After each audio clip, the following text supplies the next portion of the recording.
warahmatullahi wabarakatuh. Kembali lagi bersama saya. Kali ini part kedua ya, sambungan dari yang kemarin. Kali ini kita akan belajar tentang pelajaran IPA kelas 5 LI berjudul bunyi. Bunyi di sekitar kita. Tujuan dari pembelajaran kali ini, siswa dapat menjelaskan cara benda menghasilkan bunyi dan sumber bunyi. Yang kedua, menjelaskan sifat-sifat bunyi dan keterkaitannya dengan indera pendengaran. Yang ketiga, melaporkan hasil percobaan tentang sifat-sifat bunyi dan kaitannya dengan indera. Masuk slide yang selanjutnya. Apa yang kita pelajari? Bunyi di sekitar kita. Tentang sifat-sifat bunyi, manfaat pemantulan bunyi pada alat. Bunyi di sekitar kita. Secara umum, bunyi merupakan segala sesuatu yang dapat didengar oleh telinga kita. Bunyi dihasilkan oleh benda yang bergetar. Benda yang menghasilkan bunyi itu disebut dengan sumber bunyi. Contohnya pita suara bergetar ketika kita berbicara. Sumber bunyi yang kedua, seruling yang di jenis-jenis bunyi. Bunyi dihasilkan oleh getaran yang memiliki frekuensi tertentu. Berdasarkan frekuensinya, bunyi dibedakan menjadi 3, yaitu bunyi infrasonik, bunyi audiosonik, dan bunyi ultrasonik.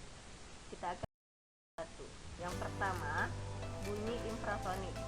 Bunyi ini bunyinya dengan berfrekuensi lebih kecil daripada 20 Hz. Manusia tidak dapat mendengar bunyi infrasonik. Yang dapat mendengar bunyi infrasonik contohnya yaitu gajah dan jangkrik. Yang kedua, bunyi audiosonik. Bunyi ini berfrekuensi 20 sampai dengan 20.000 Hz. Bunyi ini dapat didengar oleh manusia. Ketika suara berbisik 20 Hz itu dapat didengar. Bunyi audiosonik ini juga dimiliki oleh pesawat terbang yang 120 Hz, juga dapat didengar oleh kita manusia. Yang ketiga, bunyi ultrasonik. Bunyi dengan frekuensinya lebih besar daripada 20.000 Hz. Manusia sudah tidak dapat lagi mendengar bunyi ultrasonik karena terlalu besar. Hewan-hewan tertentu yang dapat mendengarkan bunyi ini, bunyi ultrasonik, yaitu kelelawar dan lumba-lumba. Frekuensi bunyi menentukan tinggi rendahnya nada. Ada nada tinggi, ada nada rendah. Amplitudo bunyi menentukan kuat lemahnya bunyi. Apabila amplitudonya tinggi, maka bunyinya kuat. Apabila amplitudonya bunyi itu rendah, maka bunyinya juga lemah. Kita akan masuk ke sifat-sifat bunyi. Yang pertama, bunyi dapat merambat. Bunyi merambat melalui benda padat. Bunyi merambat melalui benda cair di dalam air, dapat didengar oleh ikan. Bunyi merambat di udara, seperti teriakan manusia. Kecepatan perambatan bunyi melalui media ada 3, dari padat, cair, dan gas. Sifat yang kedua, bunyi dapat dipantulkan. Saat mengenai suatu benda, bunyi yang dihasilkan dari suatu sumber bunyi akan mengalami dan dapat didengar.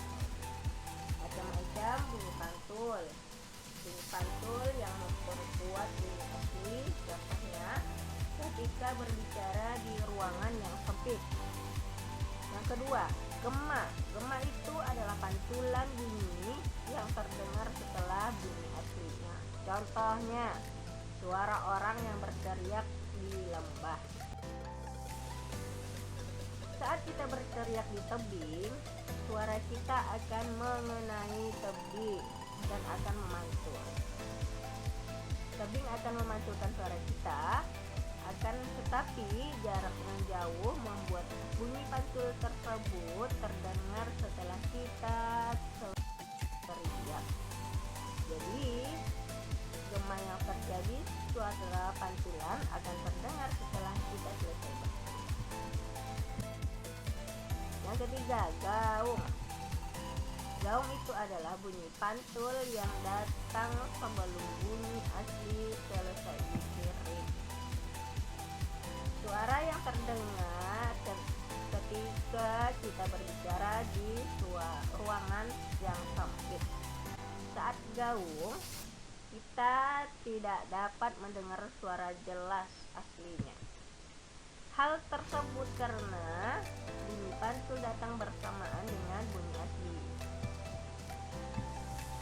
Untuk mencegah gaung, dinding ruangan pertunjukan musik dilapisi dengan karet atau busa. Yang kedua, manfaat pemantulan bunyi.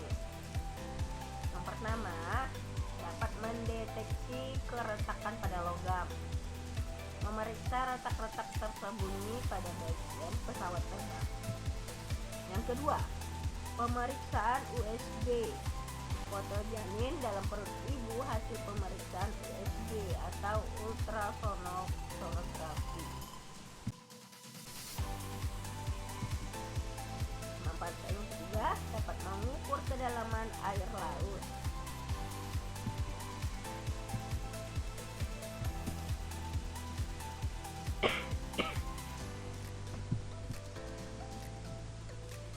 Manfaat yang keempat, dapat mengetahui kedudukan benda dalam laut. Dapat mengetahui kapal selam dan kelompok ikan dalam laut. Yang ketiga, bunyi pada alat musik. Yang pertama, alat musik contohnya gitar. Gitar dimainkan dengan cara dipetik dari senarnya. Saat senar gitar dipetik, ruang di dalam badan gitar memperkuat bunyi asli senar sehingga dapat terdengar. Contoh yang kedua, perkusi. Nah, ini dia. Bunyi dihasilkan dari resonansi udara di dalam badan perkusi. Contoh yang ketiga, trompet. Bunyinya berasal dari aliran udara yang menggetarkan ruang tabung trompet. Sekian dan